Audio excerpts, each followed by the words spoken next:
మేడ్చల్ జిల్లా పీర్జాదిగూడ మున్సిపల్ కార్పొరేషన్లో హై డ్రామాకు తెరలేచింది.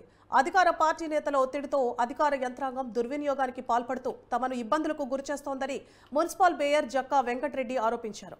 తాము అవిశ్వాస నోటీసు ఇస్తే అధికార పార్టీ నేతల ఒత్తిడికి తలొగ్గి అవిశ్వాస సమావేశాన్ని కలెక్టర్ ఆపడం దుర్మార్గమన్నారు. మున్సిపల్ చట్టం ప్రకారం అవిశ్వాసం జరిపి తీరాలని, లేని పక్షంలో న్యాయం కోసం కోర్టుకు వెళతామని జక్కా వెంకటరెడ్డి స్పష్టం చేశారు.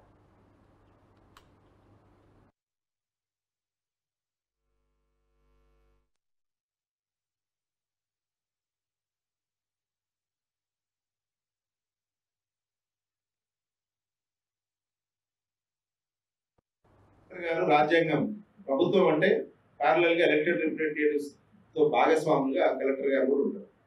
ఆ కలెక్టర్ గారు ఉన్న సందర్భంలో కలెక్టర్ గారు లాస్ట్ సెకండ్ లో కూడా కాదు, 10:30 నుంచి మాకు ఫోన్లు చేసుకోవాలి పెట్టింది, పోస్ట్ పోయింది, అర్జెంట్ అయింది, 11 గంటలకు మీటింగ్ ఉంటుంది. 12 గంటలకు దాదాపుగా మాకు ఆ రిటర్న్ నోటీసులు కలెక్టర్ ఆఫీస్ నుంచి వచ్చినాయని చెప్పి ఇల్లు తిరిగి మా కమిషనర్ గారు సిబ్బందితో పనిచేయడం జరిగింది.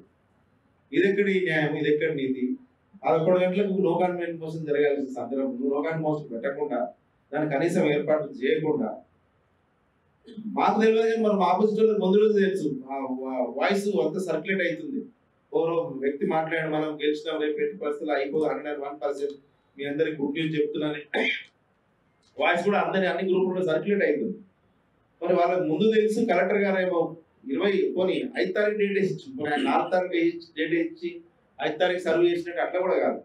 5 తారీఖున డేట్ వేసి ఇచ్చి పొద్దున మాకు దాదాపు 12 గంటలకు మీటింగ్, 11 గంటలకు జరగాల్సిన election procedure no convent motion అది 11 గంటలకు జరిగింది. అది 12